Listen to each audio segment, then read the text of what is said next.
Waalaikumsalam warahmatullahi wabarakatuh. Ya apa dulur? Aman ya? Aman. Alhamdulillah. Ketemu dengan saya Andi Setyo Wibowo, bapak rumah tangga yang sangat senang mendengar cerita-cerita gitu ya. Sahabat kedua Pak Channel, malam ini kita akan membincang soal kesenian yang bisa dikatakan benar-benar berasal dari Jombang gitu ya, gambus misteri. Mungkin di antara sahabat kedua Pak Channel ada yang belum pernah tahu atau belum pernah dengar atau apa sih gambus misteri itu. Karena itu kita akan berbincang dengan tamu-tamu istimewa yang sudah bergabung bersama saya. Kita akan membincang apa itu gambus misteri, bagaimana gambus misteri berkembang, kenapa gambus misteri sekarang tenggelam dan sebagainya. Kita akan membincang soal itu bersama bapak-bapak narasumber yang sudah datang malam ini. Ada Pak Imam Ghazali, ada juga Pak Muji, Pak Gatot, dan Pak Habib yang di belakang. Siap. Kita akan membincang soal gerdu Pak Channel. Kita akan membincang soal gambus misteri secara mungkin belum terlalu detail ya, tetapi minimal kita sudah punya informasi awal soal gambus misteri itu. Untuk memulai perbincangan malam ini, yang pertama akan saya tanyakan dulu ke Pak Imam Ghazali. Selamat malam Pak Imam. Selamat malam. Jadi gini bapak-bapak. Pemain asli ini. Alhamdulillah. Beliau bertiga ini adalah pemain asli gambus misteri itu. Jadi kita bisa mengorek lebih dalam nanti soal gambus misteri gitu ya. Yang pertama ingin saya tanyakan ke Pak Imam itu adalah sejarah terbentuknya gambus misteri itu. Kalau yang kita tahu itu kan kalau soal ludruk dan segala macam kita mungkin sudah banyak informasi yang kita tahu gitu ya. Tetapi soal gambus misteri itu karena saya pendatang di Jombang, saya tidak tahu sama sekali tentang gambus misteri. Karena itu saya ingin bertanya kepada Pak Imam, sejarah terbentuknya gambus misteri itu seperti apa Pak Imam? Jadi gambus misteri itu kalau Cak Nun mengatakan ludruk Islam. Ludruk versi Islam gitu ya? Ya, ludruk versi Islam. Jadi awal mulanya memang yang menciptakan seniman kreator kali pertama itu adalah namanya Pak Asfandi. Pak Asfandi itu ayahnya Asmuni. Pak Asmuni Sri Mulat. Oh iya. Nah pada saat itu dia itu kan sebagai santri Kalong. Ngajinya itu ke Tebu Ireng. Santri Kalong itu santri yang tidak mondok gitu ya, kawan-kawan ya. Pulang kampung. Jadi habis ngaji pulang gitu. Iya. Nah era-era seperti itu ya mungkin Pak Asfandi itu ngajinya itu diduduk dari rumah ke Tebu Ireng gitu. Nah suatu ketika Pak Asfandi itu adalah ikut ludruk gitu. Nah ditanya sama Yai Yasin, apa le melu ludruk gitu. Yang bertanya itu Kiai Khosnya, ya, bingung nggak? Dikira tidak direstui dan seterusnya begitu. Akhirnya dia cari akal, kira-kira seperti itu, cari akal kemudian mendirikan pertunjukan yang strukturnya sama dengan ludruk maksudnya. Sama dengan ludruk, tapi kontennya yang berbeda dan dinamakan sebagai gambus misteri. Yang menarik bagi saya itu sebenarnya awalnya itu adalah begini Pak Imam. Kenapa dinamakan gambus misteri gitu ya? Kalau gambus mungkin saya sudah agak paham tentang gambus itu ya.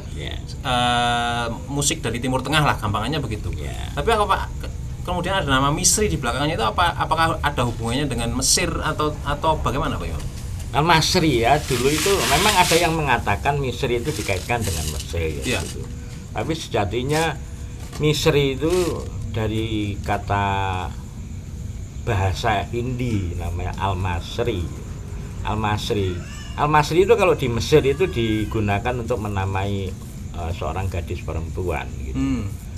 Kemudian kalau di Indonesia itu di daerah Pandeglang, kemudian daerah Purwakarta, daerah Serang. Kalau di Jawa Timur di daerah Sumeneb itu misteri itu digunakan juga menamai anak perempuan. Nah, kalau misalnya kenapa kok dinamakan misteri kan pertanyaannya seperti itu ya, perempuan di sana itu kan tradisinya seneng kalau dinamakan misteri itu ya. Ya, misteri itu kalau misalnya dilihat dari numerologi ya, ilmu numerologi itu kan jumlahnya 69. Iya. 68. Nah itu mungkin ilmu yang apa ya, nek ndongone Jawa niku napa Pak Kadep? Ilmu petang ya, ilmu petang ya. Itu harapannya mempunyai karakter yang kerja keras, mandiri, begitu itu. Terus kemudian kalau bersahabat itu sejati. Gitu. Nah, mungkin dari kata Misri itu lantas dikaitkan dengan Mesir itu, gitu loh. Nah, kemudian dirakit dengan kata gambus Misri menjadi sebuah istilah gitu. Yang itu dinamakan sandiwara. Sandiwara gambus Misri gitu. Lah, tapi strukturnya sama persis dengan ludruk. Ya sebenarnya sama. Kalau di ludruk itu strukturnya kan sebelum main itu kan ada remo. Bukan ini loh Pak, sing Giro. Ada giro. Nek ndongone wayang topeng itu juga istilahnya giro. Ya. Kalau di Sandur Manduro Kabo itu burlebur. Nah, kalau di gambus Misri itu juga ada untuk mendatangkan penonton itu. Itu namanya apa itu Pak? Untuk mendatangkan penonton itu, enggak ada bernama atau gimana itu? Kayaknya nggak ada istilah. Nggak ada istilah. Ya, itu seperti itu. Mancing penonton Ya, gitu aja. musiknya dibunyikan begitu. Ya, bahwasanya itu pertunjukan Akan dimulai gitu. Dimulai. Kemudian ada namanya ucapan selamat datang. Saya mengatakan ini persembahan. Jadi ungkapan persembahan intinya adalah lagu selamat datang. Nanti bapak-bapak ini akan bercerita kan, ini Pak Habib ini vokalis loh ini. Vokalis ini. harus praktek nanti. Iya. Harus menunjukkan bagaimana sih anunya itu. Iya. Ucapan Ya, selamat biasanya datang itu lagu itu kemudian disusul lagi lagu, kemudian ada iringan tarinya. Jadi di situ itu tarinya itu sebagai backgroundnya begitu. Nanti ada background. Ada backgroundnya lah. Awalnya Mas Kepe itu narinya itu namanya soul. Soul. Namanya pikiran. soul. Oh, soul gitu. Soul. Ingat. Gini ya, Pak ya. Ya. Gini ya. Versi Nah, iya. Timur Tengah. Gini. Versi Timur Tengah. Iya, Karena iya, perkembangan akhirnya ada pengaruh India, akhirnya terus ada nari yang sudah kompleks gitu. Yang membedakan dengan ludruk di dalam kontennya itu apa Pak Im? Ya kontennya kalau ludruk itu kali awal ini kan sebenarnya gambus Misri itu saya katakan transformasi dari ludruk. Nah, sebelum menjadi budaya tandingnya ludruk, dia menjadi transformasi ludruk. Nah, yang membedakan apa? Yang membedakan tentu dari aspek cerita misalnya. Saya menggolongkan cerita gambus Misri itu ada 4 periode. Periode awal itu adalah periode yang cerita-ceritanya mengangkat cerita-cerita Timur Tengah. Seperti Fajar Islam Umar bin Khattab, sahabat Bilal, kemudian Siti Masitoh begitu. Ini cerita asli awal, cerita klasik ini. Nah, periode berikutnya itu ketika tahun 70-an awal itu ada pengaruh dari film. Ini gambus Misri sudah ada saingannya film. Tahun 70-an itu terus muncul cerita-cerita yang sifatnya modern seperti kayak Cinta Tak Sampai, kemudian apalagi Pak itu Pak, mungkin bisa itu ngadopsi dari film itu film Romai Rama. Itu ngadopsi dari situ awalnya. Romi dan Yuli begitu. Sampai Inten. Ada juga begitu. Bawang merah, bawang putih, ratapan anak tiri, seperti itu. Ada pengaruh dari film.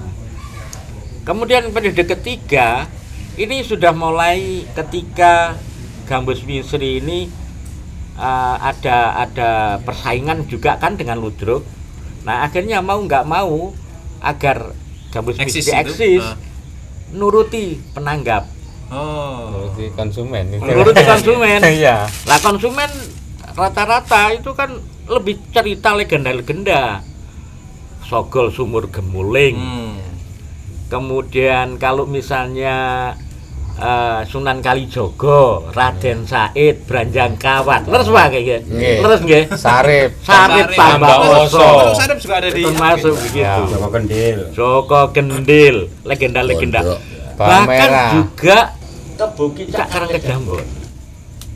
Gitu.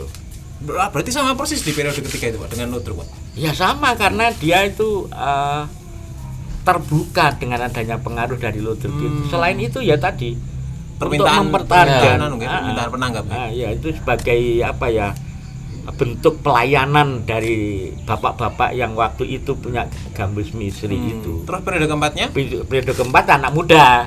Oh, sudah. Mati kan waktu itu. So, sempat vakum Ji? Vakum lama sekitar pertengahan tahun 80-an, kemudian tidak terulik lagi. Iya.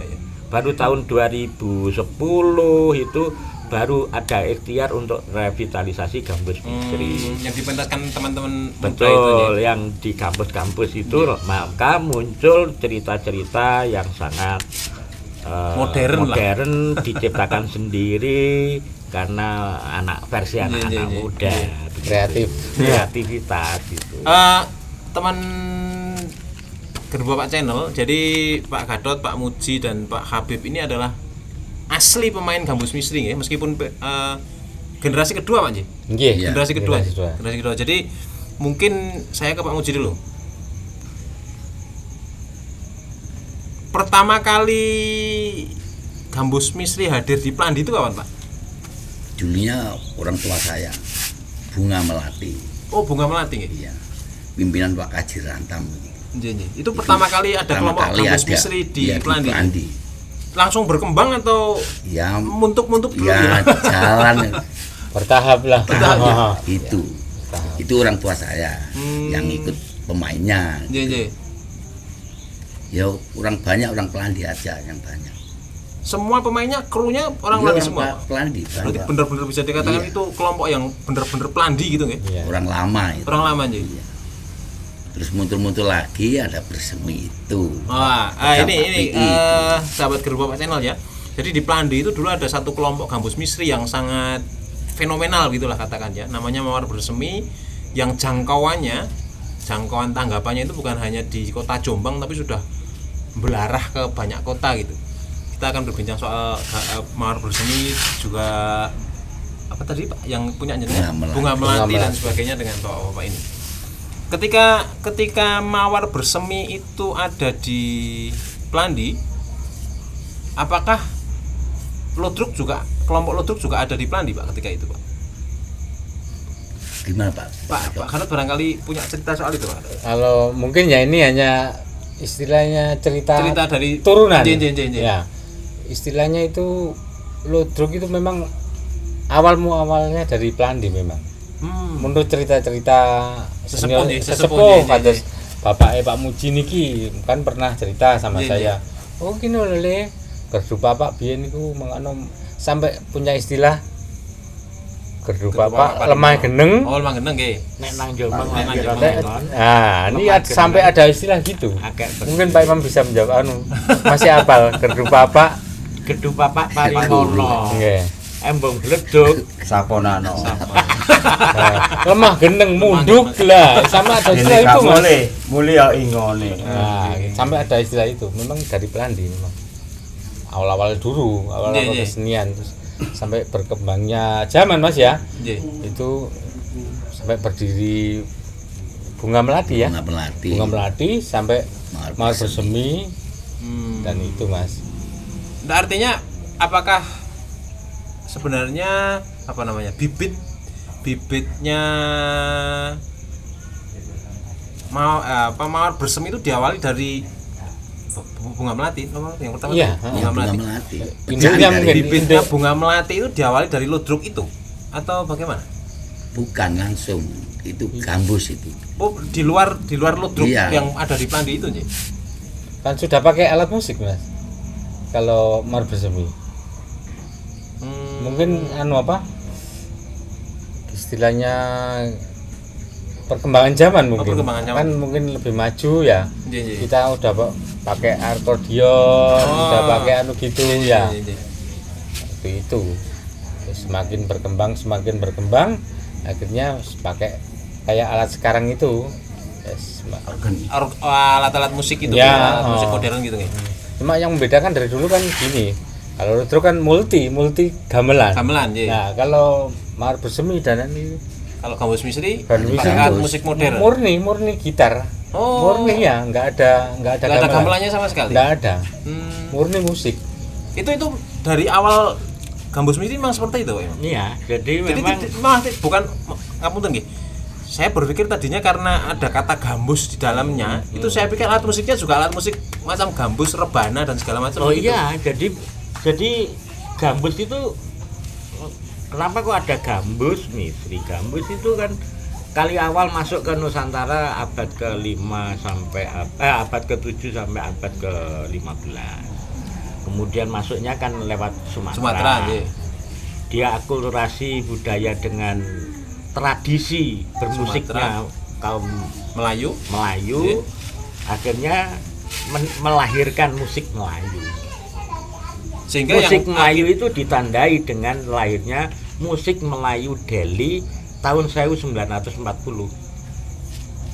Nah, disitulah tradisi gambus ini menjadi musik Melayu. Akhirnya kan tadi kan musik gambus Iya. untuk kepentingan ikhtiar dakwah ya Siar, Pak. Ya, siar. Dakwah, tradisi siiran, Iya. Dan perjuangan perjuangan juga. juga. Melawan penjajah kan untuk mengumpulkan itu Pak Imam ya. Iya betul. Masa. Jadi Alat untuk mengumpulkan massa. dakwah itu, untuk dakwah. Tapi Jadi gambus apa ya namanya? Musik gambus yang sampai ke Jawa Jawa di awal itu sudah berupa musik Melayu itu, Pak, bukan gambus asli yang dari Melayu anu. ini Sudah Melayu ya? sudah terjadi Akulturasi, akulturasi oh. dengan budaya Melayu. Iya. Makanya pada saat itu bapak-bapak Pak Habib ini pasti paham. Iya kan? Karena vokalis Lebih Vokalis. cenderung ke musik Melayu. Ya. Bener nggih, Pak Habib? Betul ya? Pak Habib. Betul Pak Habib. Lagunya orkes Melayu Kemalasari nggih. Kumalasari. Insaflah wahai manusia. Pintu taubat. Pintu Pintu taubat. taubat. Iya, bener, nggih. Nah, Pintu itu, Mas. taubat. Jadi itu. Jadi ya pada saat itu memang tidak mengenal pertunjukan. Gitar belum gitu. Oh iya, listrik itu baru Belum. tahun 50. Hmm. Tahun 50 baru ada revolusi alat musik Elektrik. Tapi sebelumnya model kalau anak muda sekarang itu unplug gitu. Unplug gitu ya. Jadi Kalau ya- menyebut angka tahun bisa nggak Pak sebenarnya? Pertama Gambus Misteri muncul Pak Asfandi itu kapan sih? Asfandi itu insya Allah meninggalnya itu tahun 1959. 1959. Jadi kalau misalnya Asfandi itu diyakini sebagai seorang pencipta atau Kreatornya Gambus Misteri. Misri, ya sekitar Gambus Misri itu mulai berkembang kira-kira ya perkiraan Iya. ya. Itu ya sekitar tahun-tahun 40-an akhir begitu. Oh, 40-an akhir. 40-an akhir atau 40-an menginjak akhir. 50-an begitu. Masih dalam perjuangan itu Pak Masih ya. dalam pertunjukan belum terjadi sebuah pertunjukan yang settle seperti Mawar Bersemi. Iya. Seperti itu. Sudah ada studi soal pertama kali berdirinya Gambus Misteri itu belum Pak ya? Misalnya apa sih yang dilakukan oleh Pak Asfandi itu sehingga mampu menarik katakanlah orang-orang sekitar rumahnya untuk bergabung dalam Gambus Misteri itu gitu. Nah, Sudah ada studi tentang itu belum? Sebelum nanti saya ke bapak-bapak Iya. yang lain. tadi saya katakan bahwa Gambus Misri itu sebenarnya kan transformasi dari kesenian ludruk. Iya. Kemudian setelah settle menjadi budaya tandingnya ludruk. Nah, persebaran Gambus Misri itu banyak berkembang di daerah kaum. Tapi kalau ludruk tidak. Iya. Contoh di Pelandi. Mengapa Gambus Misri itu tumbuh subur di daerah sini, di bumi Pelandi? Karena bumi Pelandi, ingat pada saat Mbah Jadu itu punya pondok kan, Iya. pondok di daerah Parimono ya, kan. betul. Iya. Nggih. Leres nggih. Nggih mireng-mireng nanti Nggih, ngono ngoten ya. nggih. Nah, Mbah Jadu itu kan bersahabat dengan Mbah bahasa Sadrani. Bahasa Sadrani. Mbah Sadrani buyut panjenengan. Ya. Ini cicitnya Mbah Sadrani loh Mas Gepek. Ya sampai sih bus. Iya, tapi sisanya masih apal atau enggak ya? Lah itu umumnya di daerah kaum perkembangannya kita lihat lagi misalnya di daerah Sengon. Daerah Sengon ini sebelah perapatan daerah ke selatan menuju ke Jabon, Jambu Jambu, itu ya. itu kan ada Ngesong, ada Ya. Kamanagung dan di Ngesong itu Ada ada masjid juga kan. Iya ya. Nah, Ada pondok juga ya. itu berkembang, maka di sana muncul Teratai Putih. Hmm. Kalau di Sumombito itu muncul Bintang 9 dan itu pimpinannya semuanya orang kaum Oh. gitu, orang kaum Rata-rata. rata-rata nggih. Ten mriki Gambus Misri mau bersemi pimpinannya Mbah Kaji. Lah Mbah Kaji. Oh. Mbah Kaji sinten Mbak? Kaji Rantam. Mbah Kaji Rantam. Hmm. Kalau mawar bersemi Pimpinannya pimpinnya Pak PI. Letnan Sapi. Oh, Letnan Sapi. Dilihat dari namanya itu mereka Iya. adalah orang-orang kaum Rumahnya kan pas berdekatan dengan masjid. masjid. Oh. Pasti itu. Pasti. Makanya Gambus Misri itu berkembangannya ke Mojokerto, di Gedek. Itu ada Cempaka Putih. Iya. Kemudian merembet lagi ke Pasuruan. Pasuruan. Kemudian Probolinggo. Probolinggo. Kemudian di Jember. Bahkan sampai ke Tulungagung. Panjenengan pas tasei enget grup di Tulungagung. Bunga Saroja. Bunga Saroja. Yang menarik bagi saya ini begini Pak Gatot nih. Nggih. Kenapa grup-grup Gambus Misri itu namanya kok bunga-bungaan semua gitu. Mawar bersemi, kemudian bunga melati, kemudian bunga seroja. Kecuali Bintang 9 gitu. Nggih. Tapi lebih banyak Tapi kan bunga juga. bunga-bunga semua gitu. Apa yang Cempaka Putih. mendasari itu, Pak? Mungkin terinspirasi dari keharuman bunga, keindahan bunga. Soalnya yang ditampilkan oleh mereka itu kan suatu keindahan. Oh, gitu. Hanya. Nah, terus betul Pak Imam ya. Kalau bintang 9 itu NU bintangnya berapa Pak Imam? 9. Nah, itu mungkin dari situ. NU ya, mungkin ya. Bintang 9. NU bintangnya kan 9. Ya, hanya yang sedikit melenceng itu aja. Cuma kan alurnya sama, mungkin dari Kalau bintang 7 kan sirah pusing atau gimana? ya itu. Sebelum kita ngobrol lebih jauh, saya ingin mendengar langsung suaranya Pak Habib nih, karena beliau kan vokalisnya apa?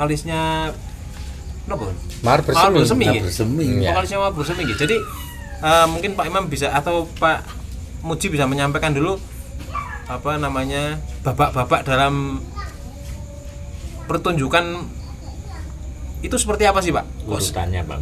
Urutan nih. Urutannya itu seperti apa kok sehingga harus ada vokalisnya, harus ada penarinya gitu kan tadi, harus ada ceritanya gitu. Kalau Gambus itu berdoa dulu. Oh, pasti. mulai dari berdoa aja. Iya. Berdoa. Selesai itu ada yang seperti apa ya? Tari-tari, menari loh. Itu. Tari-tari lah. Ya, tuh. Kalau istilah elodruk itu apa? Bedaya. Oh, bedaya, Nah, bedaya, nah, bedaya, kayak gitu. bedaya. Versinya gitu. Itu persinya. Ya gantinya ngeremo. Oh, gantinya ngeremo. Gantinya ngeremo. Kayak ludruk kan ngeremo, Iya. kalau Gambus itu kan nyanyi, Menari.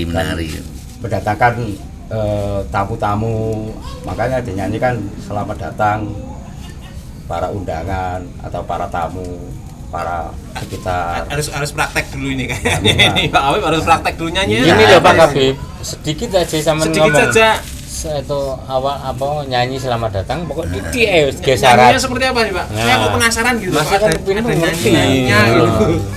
Nah, Itu kan tidak kita temukan di ludruk Pak Imam nyanyi itu kayak. Nyanyi selamat datangnya. Nggak Pak. ada. Nggak ada. Nggak ada. Ya. Dia kalau di ludruk ada versi yang lain, lagunya lain gitu. Oh, lagunya lain. nah, kalau yang sekarang itu kan terus diteruskan sama qasidah. Sholawatan itu lagunya itu. Pakai Gus Dur itu ya. Itu kan liriknya selamat datang. Sholawat. Lagunya nggih. Iya, lagunya. liriknya itu. Bukan syairnya, lagunya. Bukan lagunya, iya yang dipakai Gus Dur itu lagu. Rasanya kita semakin penasaran mendengarkan suaranya Pak Habib untuk menyanyikan lagu Selamat Datang ini. Ayo titik gak Oh, apa-apa. Habib. Selamat datang Otak banter do. kami ucapkan para hadirin, para pemirsa, kita semua dapat merasakan kedatangan para hadirin dan hadirat. Inilah gambus di daerah di Plandi. Woi. Luar biasa, beliau masih hafal dengan Ya kok pas dengan Pak Imam. detail gitu ya. Nanti detailnya Lagunya memang bahasa Indonesia Pak J. Iya. Dan seluruh pertunjukan juga menggunakan bahasa Indonesia. kan, iya, bahasa Indonesia juga. Ya, Atau campur-campur lah. campuran campuran. Tinggal tema cerita aja. Nggak, menariknya kan begini. Di tahun-tahun itu orang Indonesia, orang Jawa lah katakan, itu kan belum akrab dengan bahasa Indonesia gitu. Tapi kenapa pertunjukan Gambus Misri itu malah menggunakan bahasa Indonesia atau bahasa Melayu begitu gitu? Mungkin jenengan bisa cerita, Pak. Mungkin kepengin dianggap kita itu Modern gitu. nasionalis ya gitu aja. Oh. Terus wah iki lho modern, ya mungkin Pak Imam. Nah, mungkin ngoten. Jadi gini Mas, kita menampilkan yang terbaik aja gitu. Dari suatu grup A, B, C, D mungkin gitu. Jadi kayaknya ya tampil semaksimal mungkin. Jadi terus saya sambung dari Pak Imam tadi unsur agama. Saya teruskan ya dari acara Pak Habib itu saya masih ingat. Setelah itu kadang-kadang itu bawakan lagu dakwah. Kayak lagunya Merama, nyanyian setan. Bila tersirat di hatimu ingin berjudi, itu nyanyian setan. Nah itu yang dia yang ada narinya, yang nyanyi tunggal, terus ada backgroundnya. Oh, backgroundnya penari gitu ya. Setelah setelah selamat datang ya, saya masih baru ingat ini tadi. Biasanya itu lagu nyanyian setan itu kan ada unsur Jawa Pak Imam ya. Ya. Memang fungsi dari Gambus Misri itu secara fungsi pertunjukan itu memang untuk fungsi pertunjukan lah ya. Iya. Fungsi pertunjukannya ya untuk kaul, bisa tasakura. Tapi kalau fungsi teksnya ya itu tadi yang disampaikan oleh Pak Gadot itu adalah untuk sarana dakwah. Sarana dakwah. Persoalannya kenapa bahasa Indonesia? Nah, iya. Tadi saya katakan bahwa Gambus Misri itu kan budaya tandingnya ludruk. Pendukungnya saja orang-orang kaum terpelajar gitu Pak Imam. Ya, terpelajar. Tapi kalau dihadapkan dengan audiensnya Pak Imam. Nah, itulah sebenarnya kan kalau ludruk itu kan relatif secara umum pakai bahasa Jawa. Iya, betul. Bahasa Jawa Kasar Pak. Kasar. Budaya kasar. arek ya. Iya. Tapi beda ya, bahasa Indonesia. Meskipun bahasa Indonesianya itu agak unik dengan lagu-lagu dialeknya itu agak unik gitu. Iya. Medok-medok kayak apa gitu loh. Tapi itu justru estetikanya di situ muncul. Tidak ada masalah dengan Pak penonton gitu Pak. Misalnya penonton nggak mudeng bahasa Indonesia gitu. Oh mudeng Pak. Cuma kan ya medok-medoknya itu kan masih kelihatan banget gitu, ya. Kelihatan banget. Kurang lancar. Pas ini tiap hari petani gitu tuh tiba-tiba di atas panggung harus pakai bahasa Indonesia gitu. Menariknya di situ mana nih? Iya. Tahun 80-an Mas. Jadi 80-an itu saya pikir tidak separah tahun-tahun yang lama lah. Ketika awal-awal ludruk berkembang gitu dan masyarakat itu bisa menerima. Pak Gadot, Ya, ketika muncul kelompok darah muda di Parimono itu, kondisi kelompok Mawar Bersemi itu seperti apa? Itu kan sedang jaya-jayanya Mawar Bersemi, kemudian muncul darah muda itu. Jelas kan Mas, turun Mas. Grafiknya Mawar Bersemi. Oh, langsung turun sih. Turun ya Mas. Karena kan satu segi peralatan kan lebih canggih darah muda. Sudah pakai drum. Oh, sudah pakai drum. Iya. Kalau Mawar Bersemi kan belum pakai drum Mas. Hanya pakai kendang, dan gitar, bass dan keyboard gitu aja. Masih itu Alami. Remo. Istilahnya kayak drum elektrik gitu. Oke. Kalau darah muda kan udah drum kayak band gitu ya, versi band memang dalam muda itu. Soal ini Pak, sahabat Gerdu Bapak Channel, kita malam ini berada di depan rumah Pak Muji yang merupakan putra dari Pak Kaman. Pak Kaman, pimpinan dari kelompok Bunga Melati gitu ya. Jadi di sini adalah base campnya kelompok Bunga Melati dulu itu. Kalau kata Pak Imam sini adalah bangunan cagar budaya ya, jangan sampai dirubuhkan gitulah. Itu PR bagi Mas Gembit nanti untuk memikirkan itu agar rumah ini tetap dipelihara keberadaannya untuk kita belajar sejarah gitu nih. Saya ke Pak Muji dulu Pak. Apa namanya? Nyempil kemana-mana gitu guys perbincangan kita malam ini. Kondisinya kelompok Bunga Melati itu seperti apa dulu Pak? Ketika pertama kali berdiri itu apakah sudah langsung bisa merekrut banyak pemain atau harus rumah ke rumah ngajak orang atau gimana sehingga mereka mau berkumpul ke sini tuh Pak? Waduh, kurang tahu itu Pak, kurang tahu ya. Kurang dengar sama orang tua saya. Kalau yang jenengan alami ketika cuma ngomongnya kalau base camp kita aja. Ini tempatnya kumpulannya musisi kesenian nih Bunga Melati. Mungkin gitu kesadaran mungkin Mas, kesadaran individu mungkin. Tapi terbanyak orang Pelandi sendiri gitu. Karena kan para tetangga yang anggotanya. Wah, anggotanya sekitar rumah saya Para tetangga lingkungan Mas. Lingkungan. Nggak jauh-jauh. Mungkin sambil ngopi kayak gini, ayo ngumpul gitu. Latihannya ya di sini Bang ya? Iya, di sini. Kalau Pak Habib dulu ikut latihannya di kelompok mana Pak? Kalau saya latihannya ya langsung ikut ke tenarnya bersembunyi itu. Ketika sedang saya-sayanya itu Pak? Iya, sedang saya ikut-ikutan lah. Akhirnya kok bisa nyanyi kok enak kok gini. Akhirnya kan ikut-ikut. Ya, seperti itu. Sebenarnya ini yang ingin saya tanyakan lebih jauh ke Pak Gadot itu adalah masalah ini tadi Pak. Gimana? Kesejahteraan para pemain itu loh Pak. Tadi dengan bicara soal apa namanya? Materi ya. Apa sih namanya? Uang gaji. Iya. Uang gaji guys, istilahnya uang gaji yang diterima oleh honornya gitu lagi. Honornya gitu. Kondisi para seniman ketika itu seperti apa sih Pak? Ya gini Mas. Sehingga kok mau apakah benar-benar menjanjikan kondisi secara ekonomi sehingga bapak-bapak itu mau meneruskan untuk bermain gambus misri gitu? Kalau yang saya alami gini Mas, cuman waktu itu ya kalau ikut gambus itu wah gitu Mas. Oh, ada kebanggaan gitu. Ada kebanggaan dari para tetangga, terutama kan para cewek Mas. Para cewek. Wow, iko pemain iko. Oh, itu yang yang main ini ya. Nah, itu.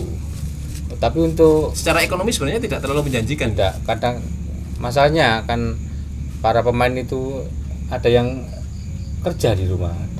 Punya kerjaan, ada yang bertani, ada yang berdagang dan macam-macam gitu Mas. Jadi istilahnya hanya untuk hiburan semata. Tapi lah untuk materi ya mungkin ya kurang Mas. Jadi pemain dan kru itu dibayar ketika tanggapan saja. Dulu itu ada istilahnya gedong Mas. Oh, ada gedong juga sih, malam bersemi ya. Malam bersemi kamu misri sih. Iya. Gedong itu kan istilahnya kan untuk mancing job. Untuk mancing job gitu Pak Mami. Mancing job dari luar. Oh, waktu itu kita main di sini 15 hari pindah Mas. Pindah ke Ngapit seumpamanya, pindah lagi per 15 hari. Itu kalau kalau 15 hari pindah gitu. Ya, lihat situasi Mas. Kalau nggak ada yang nonton, kalau udah mulai sepi pindah gitu. Pindah terus. Yang bisa menjanjikan itu hanya kalau ada panitia Mas. Panitia yang borong gitu Pak Om ya. Baru itu gajian agak lumayan Mas. Itu beda dengan gedong berarti Bang. Kalau ada panitia, panitia itu berarti yang nanggap gitu Pak ya? Atau gimana istilahnya? Enggak, gedong tapi di drop, istilahnya dropping dulu itu. Jadi kamu sepi rame tak bayar sekian gitu loh Mas. Di atas rata-rata. Di atas rata-rata. Jadi kalau ada panitia itu juga 15 hari? Ya tergantung, kalau tempatnya itu rame kan yang untung panitia Mas. No. Katakanlah Promotor gitu berarti ya. Mas, Oh, zaman saiki sekarang gitu. zaman saiki EO nih gitu loh Mas. Kayak sponsor. Jadi gitu. Jadi kalau istilahnya Masnya gini atau Pak Imam join bisa. Istilahnya saya borong Marjaya ini, mau saya tampilkan di lapangan Pelandi. Berapa? Sudah kesepakatan harga. Katakanlah kalau 1 juta lah itu katakan kan, gitu. itu kan sekarang aja Pak Imam ya. Iya. Itu kan sekarang. Katakanlah 2 juta. Nggih. Iya Rek. Nggak mau tahu tapi kan anak buah kan ngerti ini kan bos. Nggih. Wis main kok ngono. Walaupun itu minus pendapatan sampai di bawah 2 juta kan minus panitia. Risikonya Ya, risikonya promotor ya. Kalau sampai dapat 5 juta, 6 juta itu kan ya untungnya promotornya. promotor juga. Cuma waktu itu promotor api-api kok Pak Imam. Iya.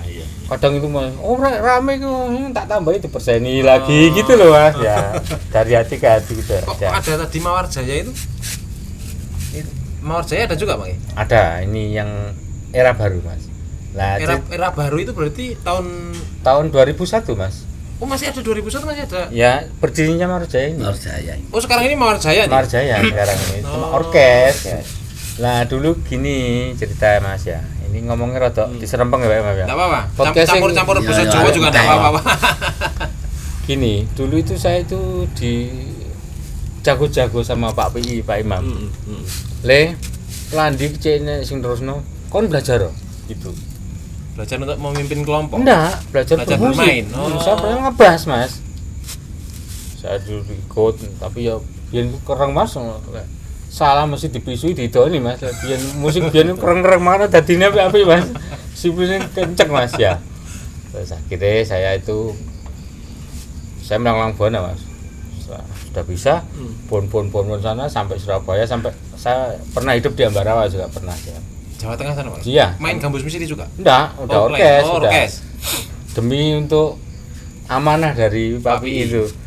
Le kon belajar sing temenan, meneh-meneh kena ge Pelandi iku sampai mati. Kudu enek senine terus. Nah, itu. Akhirnya saya itu Pak Imam mengader sama Cak Ji ini sama keluarganya. Saya yang ngebas, Cak Ji melodi awalnya. Terus adiknya Cak Ji itu sing Klisin itu yang ngebas. Saya belajar bareng-bareng gitu loh Mas. Oh, Klisin Palimono itu. Nah, itu satu RT sama saya. Itu awalnya terus saya kan wis Mas punya banyak pengalaman. Terus saya pulang. Iku enek tabuhan kok pating klothak ngene iki apa jare aku ngono gitu. Oh, terus akhirnya saya bimbing. Itu ya, kata yang binai. Bimbing gitu. Jadilah sampai sekarang jadi raja job di Jombang. Mawar Jaya itu Pak Ji. Rolikur tahun Mas, wisan. Mawar Jaya itu, tapi tidak lagi memposisikan diri sebagai sandiwara. Enggak. Karena kan faktor bermain Pak Imam. Yang jelas itu. Dan generasi penerusnya nggak ada yang suka sama itu. Iya. Ya, mungkin kalau anak-anak muda itu kalau yang bikin cerita dalam lagu mungkin bisa kita menyusup gitu. Pak Imam, periode ketiga tadi Gambus Misi itu tahun 90-an atau 80-an Pak? Periode ketiga. Ketika Era tahun 80-an awal. Kira-kira 80-an awal nih, 80-an awal. 80-an awal. Hal apa yang akhirnya membuat Gambus Misi itu terjun bebas gitu ya? Sehingga hampir bisa dikatakan lenyap gitu sebagai kesenian asli yang benar-benar asli dari Jombang. Tiba-tiba menjadi hilang begitu saja gitu. Banyak itu masuk faktornya. Pengetahuan kita itu seperti perkembangan teknologi yang di situ itu gedung bioskop lebih ramai gitu kan, televisi ada ketika ada televisi. Kalau nonton Gambus Misi semalam suntuk. Oh lakonnya Gambus Misi juga semalam suntuk. Iya, semalam suntuk. Nah kemudian juga ya mungkin perkembangan kebudayaan lah. Nah, selain itu orang kan mesti dengan adanya perkembangan ilmu, teknologi, cara berpikirnya manusia kan akan bergeser. sehingga juga menimbulkan sikap budaya baru yang tidak lagi menggemari kesenian asli milik kita sendiri, lebih gemar pada budaya-budaya asing gitu, yang lebih menarik, kemasannya gitu. Iya, seperti yang diceritakan Pak Gatot itu tadi, gambus misri untuk agar apa ya, mengikuti eksis gitu. Eksis terus. Dia bermetamorfose, bertransformasi menjadi orkes Melayu. Tidak lagi menjadi sandiwara. Tapi menjadi kelompok orkes Melayu. Kelompok orkes ya, iya, Pak Gatot ya. Gitu. Itu. Jadi kalau tadi menurut periode Pak Imam itu di tahun 80-an awal itu pertengahan 80-an pertengahan itu sudah mulai surut, itu sudah mulai mengalami perubahan, Pak, dari kelompok pertunjukan menjadi kelompok orkes saja gitu, atau gimana Pak Gatot? Kalau saya amati itu faktor kreativitas Pak Imam. Memang mereka itu monoton Mas tampilnya. Jadi katakanlah kita main di sini ceritanya bawang putih gitu Pak Imam. Di tempat lain orang kan hafal Pak Imam. Ya. Kita kembali lagi suatu berapa bulan ke tempat lagi itu masih cerita bawang itu putih. yang masih ditampilkan cerita itu. Jadi akhirnya sepi peminat. Nah, itulah penontonnya bosan gitu ya. Itulah faktornya mungkin Jadi faktor itu. Faktor regenerasi juga mempengaruhi berarti nggih. Betul. Terus ketindas sama TV sama film, apalagi ada sponsor-sponsornya kan bagus-bagus Pak. Iya. Akhirnya kan ya mau nggak mau kan ya gulung tikar. Ludruk pun sampai sekarang kan gulung tikar Mas, nggak bisa berkembang karena itu monoton, yang diceritakan yang ditampilkan itu pancet. Jenengan katakan namanya ketoprak Pak Imam ya, ketoprak itu terus pancet ceritanya sampai aku loh Mas nek lawak lo kayak iso guyu, lawak ludruk iki karena sudah hafal. Wes malah paling gua ngomongin wis kayak iso guyu Mas aku. Iya Pak Imam, kayak iso guyu pancet. Sebagai penonton Pak Imam jenengan sebagai penonton, dulu itu apakah ada upaya untuk membuat, kalau di ketoprak itu kan ada namanya ketoprak ringkes nggih. Ya. Pakliran padat gitu. Ya. Apakah di Gambus Misri juga pernah melakukan upaya itu Pak Imam? Meringkes tidak lagi sepanjang malam pertunjukan tapi diringkas menjadi 2 atau 3 jam saja gitu. Pernah ada upaya itu enggak Pak Imam? Yang sepanjang yang saya tonton itu adalah ya pertunjukan semalam suntuk. Paling seperti kalau Teratai Putih begitu itu paling ya usai pertunjukan itu ya sekitar jam-jam 2, jam-jam setengah 2 begitu. Tapi kan ya termasuk sebuah pertunjukan yang cukup panjang dan melelahkan gitu ya. Dan menghabiskan energi yang banyak. Sementara masyarakat itu esoknya harus kerja beraktivitas gitu. Nah sementara di rumah sudah ada televisi yang waktu itu sudah dikenal TV color itu. TV berwarna kan Pak ya. 70 kan masih hitam putih ya. Itu sudah sangat menarik. Apalagi gedung Basuki waktu itu kan masih ada juga, Ria ada, Restu ada. Itu nama-nama gedung bioskop lama ya kawan-kawan ya. Jadi itu nama gedung bioskop lama di Jombang ya. Sekarang sudah nggak ada semua. Nah yang terpenting sebenarnya di dunia pendidikan saat itu anak-anak tidak dikenalkan lagi oleh tradisi-tradisi yang asli milik kita. Sangat setuju sekali Pak Imam. Kalau begini Pak Gatot, pertanyaan saya itu ketika dulu itu Gambus Misri harus berhadapan muka dengan teknologi, dengan televisi, dengan bioskop, dengan hal-hal yang lebih modern, itu yang dilakukan oleh kawan-kawan Gambus Misri itu apa Pak? Hanya menyerah begitu saja atau tetap berusaha untuk menjaga eksistensi gitu ya? Kayaknya menyerah Mas, karena faktor biaya. Sebetulnya kan alurnya kayak sinetron kan sama Mas, sebetulnya alur jalan ceritanya itu mungkin tata caranya sinetron mungkin ya, saya kan pernah melajari ya di sinetron. Jadi loh sajane kehidupan iki lho padha gitu. Faktornya gini tok loh Mas. Misalnya pakaian Mas ya, pakaian kita kalau Waduh, lah kita tukono klambi ku anak bojoku gak mangan. Nah, gitu Pak. Lah, gitu ya. Dulu itu gini Mas, waktu zaman Gambus Misri itu. Penonton itu di bawah pemain. Segi pakaian loh Mas. Glamor gitu ya. Glamor. Mainnya teko. Kok Cak Ji kok, Pak Habib iku lho. Kadang ya gitu. Roh. Glamor. Nah, Meskipun karena dalam kehidupan sehari-hari coba begitu Pak. minus. Oh iya. Tapi kita kan jaim Mas ya. Iya, iya. Nah, gitu loh. Eh, Jadi lah. Tapi sekarang kan enggak Mas. Sekarang kan terbalik Bang. Kadang penontonnya lebih nyentrik, lebih bagus pakainya itu. Pemain Itu ini sing pendapat budal. saya itu Ya Mas. betul. Nggih. Itu Jadi pendapat saya. memang secara tata busana Mas Gepe, itu Gambus Misri lebih kecenderungannya ke budaya pop. Ada pengaruh dari Timur Tengah juga Pak? Yang kuat itu justru dari India, kemudian juga dari Barat. Iya. Dari Barat. Dari Kan, Barat itu contohnya Nah ini celana komprang, Oh. jenggelan, Elvis Presley kan Elvis kan Presley. pakai gini Mas. Iya. Orang bawah. Elvis Presley.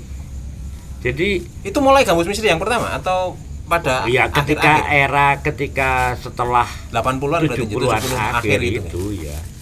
Yang nonton tope Elvis Pak. ya? Elvis Presley. 70-an berarti. Elvis Oh. Presley. Pakai celana trompet ini. Kamu sudah kenal The Purple, Pak. Dulu ya. Iya. Nah, itu kan katoknya katok komprang semua. Iya.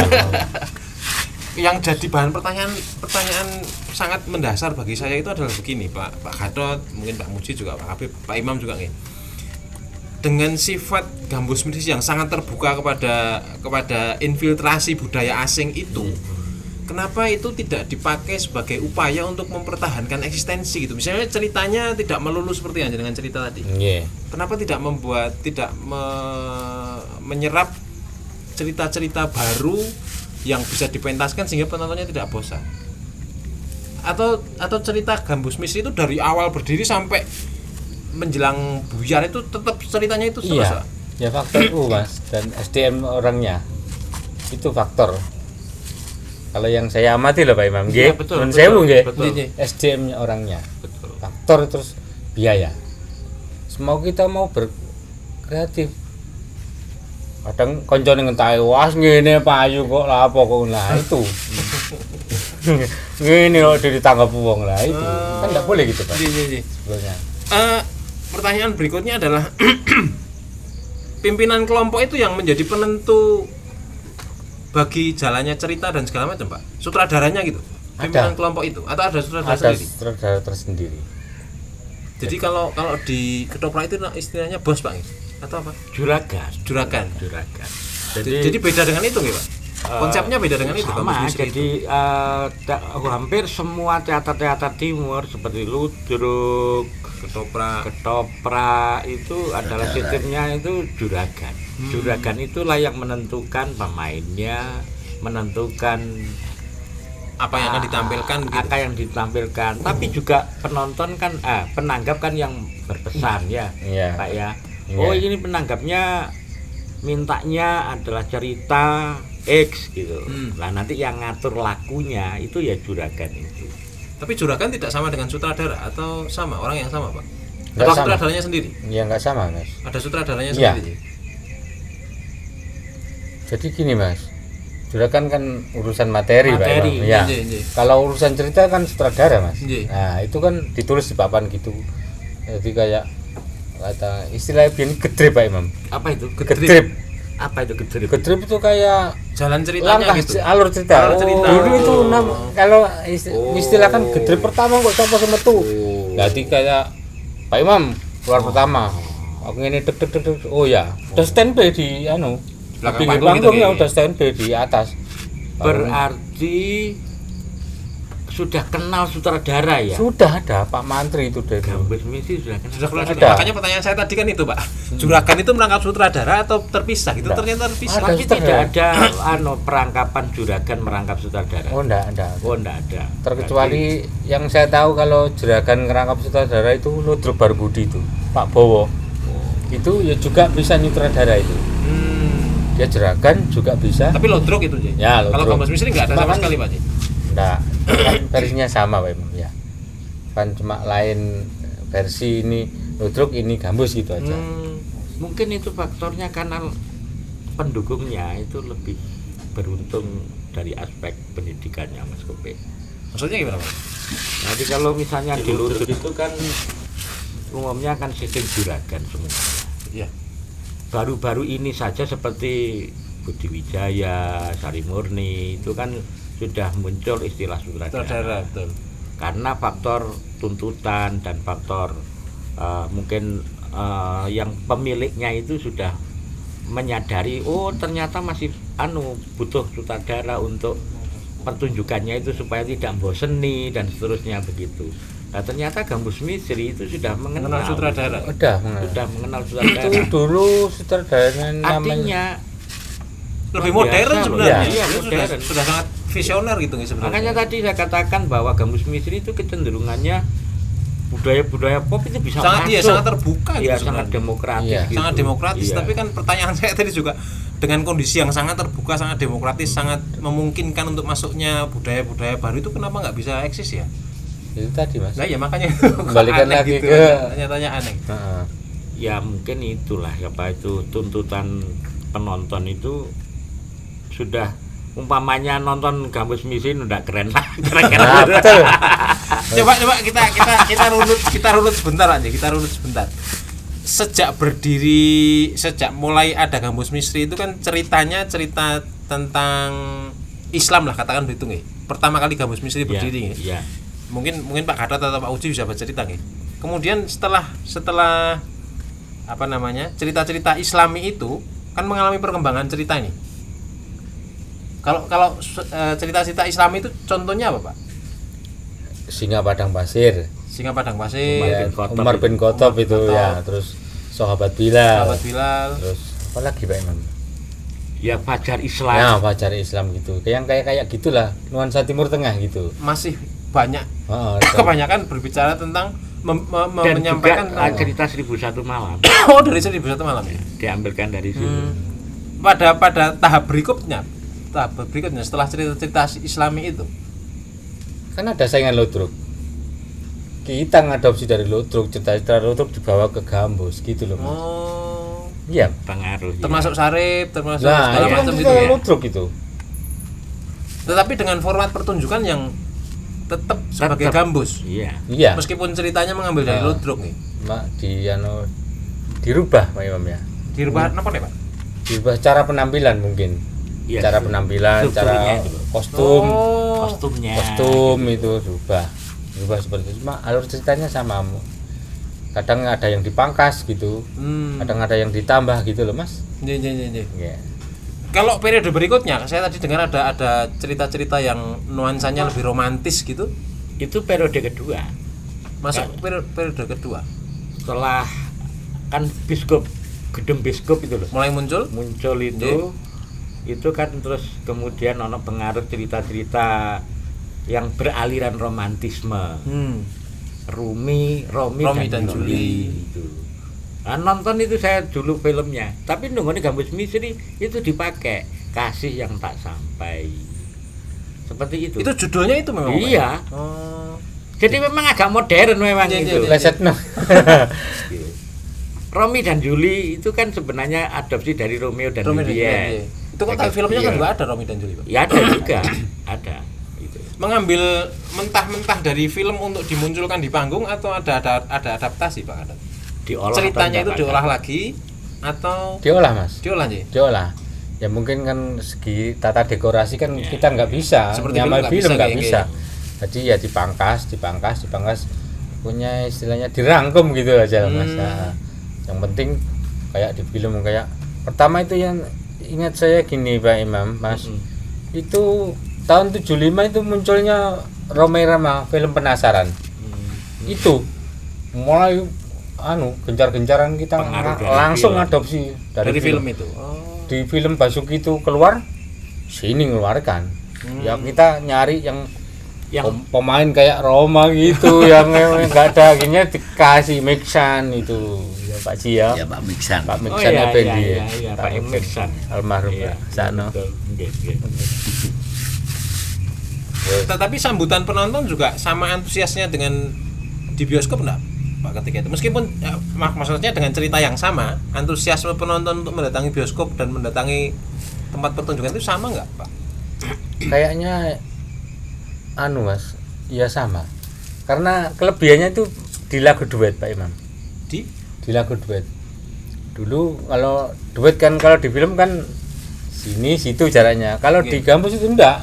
Mix satu dipakai perempuan sama lah itu rangkul lah itu hebohnya di situ Mas, di situ kelebihannya kan ditambahin dikurang gitu Pak. Nek penontonnya itu memang wow yuk derangkul gitu itu, yang diceritakan itu pertunjukannya. Iya. Nek penontonnya ya memang ganteng umur. Gambus Misri juga rame Mas Ian. Iya. Cuma kalau anak-anak muda itu karena sudah kenal film lebih larinya ke film. Meskipun banyak anak muda yang masih senang di Gambus Misri. Tapi tidak seperti di film gitu. Ya eranya memang sudah berbeda gitu. Iya. Ada hal yang menarik ini yang ingin saya tanyakan lagi nih Pak. Berkaitan dengan informasi awal dari Pak Imam, gini, Gambus Misri itu dulu berkembang di wilayah kaum ya. Kemudian setelah mengalami transformasi, kemudian ada serapan-serapan dari luar segala macam, ceritanya menjadi berubah nih. Tidak lagi melulu soal cerita-cerita dari Timur Tengah, tapi kemudian termasuk serapan dari film itu juga dimunculkan di panggung gitu. Yeah. Itu reaksi orang-orang kaum itu seperti apa Pak melihat pertunjukan di Gambus Misri kok sudah berubah gitu? Pengalamannya bagaimana Pak? Pengalamannya gimana Pak? Kayaknya enjoy aja Mas. Oh enjoy aja. Yang penting kan tetap kita itu dalam kesopanan gitu aja. Masalah kan kostum akhirnya sesuai seiring zaman terus mulai pakai ada yang sudah diabaikan itu Pak. Pakai rok gini udah itu mulai era yang sampai sekarang itu gitu, karena ya situ tadi ya mungkin ya kita itu saingannya kan berat Pak Imam film Pak Imam ya mungkin terus kita tampil agak vulgar gitu Mas. Ya, tapi gitu. itu justru yang dikehendaki penonton sih. Iya wis pokoknya yuk jadi di suatu wilayah itu kenal masternya Mas kayak kita Gambus Pelandi main di katakan di Sambong itu. Wah. Bapak lagi sing dadi lakone iki lah. Oh itu pasti jadi oh iki ya itu. Ada masternya itu mahal Mas. Jadi gajinya itu di atas rata-rata mereka. Hampir sama dengan sutradara itu gajinya. Oh gitu. Iya. Jadi peran utama soalnya dia. Sistem penggajian sudah profesional. Sudah profesional ya. berarti. ABC Mas dulu itu. Sudah ABC. Bisa ceritakan ya Pak, ABC itu gimana maksudnya Pak? Ini yang pernah. Ya karena beliau ini pelaku langsung gitu jadi banyak cerita ya. Jadi ya gini Mas. Seniore Gambus ya. Kelompok A itu ada Mas. Sutradara, peranan utama ya. Terus vokalis utama itu gaji A, terus gaji B gitu ya ada kan walaupun kan ada kita bass gitar melodi kan nggak sama Mas dari sini nggak sama selisih 500 selisih 1.000 yang ngecek paling rendah dewi sing rawon dah dewi itu gini Mas sing rendah dewi itu nyambut gini soro ya ngerek kelir sikul seneni wong akeh tapi bayarane dikit diwus-wus kalau musik itu yang paling mahal apa itu? Gimana Pak? Kalau pemain musik yang paling mahal melodi sama keyboard. Paling mahal. Melodi keyboard. Kalau dengan penyanyi utama lebih mahal penyanyi. Kayaknya sama. Oh, sama. Itu kelompok A itu. Oh. Kelompok A. Berarti Pak Habib juga kelompok A Pak? Iya. Masuk kelompok A. Luar biasa. Sahabat Gedung Bapak Channel, sebenarnya perbincangan kita semakin malam semakin hangat gitu ya. Banyak sekali informasi baru yang dapat kita peroleh dari bapak-bapak yang hadir di sini, tetapi bagaimanapun juga karena dibatasi oleh durasi, maka kita harus segera mengakhiri perbincangan kita malam ini. Kalau kita tadi bicara soal kelompok mawar bersemi yang sempat menjadi sebuah fenomena pertunjukan di Jombang dan Jawa Timur pada umumnya, ada satu artefak yang masih bisa terselamatkan sampai hari ini adalah gitar ini. Nun sewu Pak Adot, jenengan yang megang aja, saya nggak kuat untuk megang gitar ini. Ya, ini Ini adalah peninggalan dari kelompok mawar bersemi, kawan-kawan. Jadi memang tidak banyak hal yang bisa terselamatkan dari kelompok-kelompok gambus misteri yang ada di Pelandi dulu itu. Ini salah satunya. Kemudian yang kedua mungkin adalah rumah dari Pak Muji yang ditempati Pak Muji sekarang ini. Jadi kita berharap semoga ada orang-orang lain yang menyumbangkan artefak yang sisa-sisa dari kelompok-kelompok gambus misteri yang ada di Pelandi itu gitu ya. Tadi Pak Imam mengatakan soal lagu penutup, Pak Imam. Nah, Pak Habib berdoa. Ya, lagu berdoa. Oh, ada lagu berdoanya ya? Itu untuk penutupnya, Pak Ji. Penutupnya. Jadi sebelum kita akhiri perbincangan kita malam ini, Pak Habib akan menyampaikan lagu penutup dari sebuah pertunjukan kelompok gambus misteri gitu. Itu penutupnya lagu, penutupnya lagu Pak itu. Ji, nggak jawab ya Pak Ji? Apa Mas Gadot lagunya itu? Ya itu tadi berdoa. Insaflah. Oh, insaflah itu Ya. guys. Insaflah. Monggo, Pintu taubat. Monggo Pak. Oh, lagu pintu taubat gitu. Pintu taubat. Insaflah wahai manusia, jika dirimu berdosa, bertobat kepada Tuhan. Insaflah kepada Tuhan. Ya, itulah sepenggal. Terima kasih Pak Sepenggal. Habib. Terima kasih. Masih ada Yang sisa-sisa karisma Iya. seorang penyanyi gitu ya beliau ya. Sahabat Gerdu Papa channel ini kita harapkan tidak akan segera mati begitu ya. Kita harapkan channel Gerdu Papa ini terus berkembang, terus bisa melakukan dokumentasi kepada banyak hal yang ada di Jombang. Dan salah satu hal yang bisa dilakukan oleh sahabat Gerdu Papa channel selain menekan tombol jempol atau membagikan video ini atau memberikan komentar di video itu, yang bisa dilakukan adalah dengan membeli kaos ini, kawan-kawan. Kaos Gerdu Papa yang salah satu fungsinya dari penjualan merchandise ini adalah untuk terus menghidupkan channel ini, kawan-kawan ya. Saya promosi, dipaksa oleh Mas produsernya untuk mempromosikan kaosnya gitu. Tapi memang kalau teman-teman menghendaki channel ini terus berkembang, kita terus melakukan dokumentasi kepada peristiwa-peristiwa yang ada di Jombang, maka salah satu yang bisa dilakukan adalah dengan membeli kaos seperti yang saya pakai ini. Terima kasih. Demikian yang bisa saya sampaikan. Semoga apa yang kita perbincangkan malam ini bisa memberi manfaat bagi kita semua. Amin. Pelajari dan kenali masa lalumu agar kau bisa menata masa depanmu. Itu katanya orang-orang pintar begitu. Terima kasih. Sekali lagi mohon maaf kalau ada yang kurang. Assalamualaikum warahmatullahi wabarakatuh.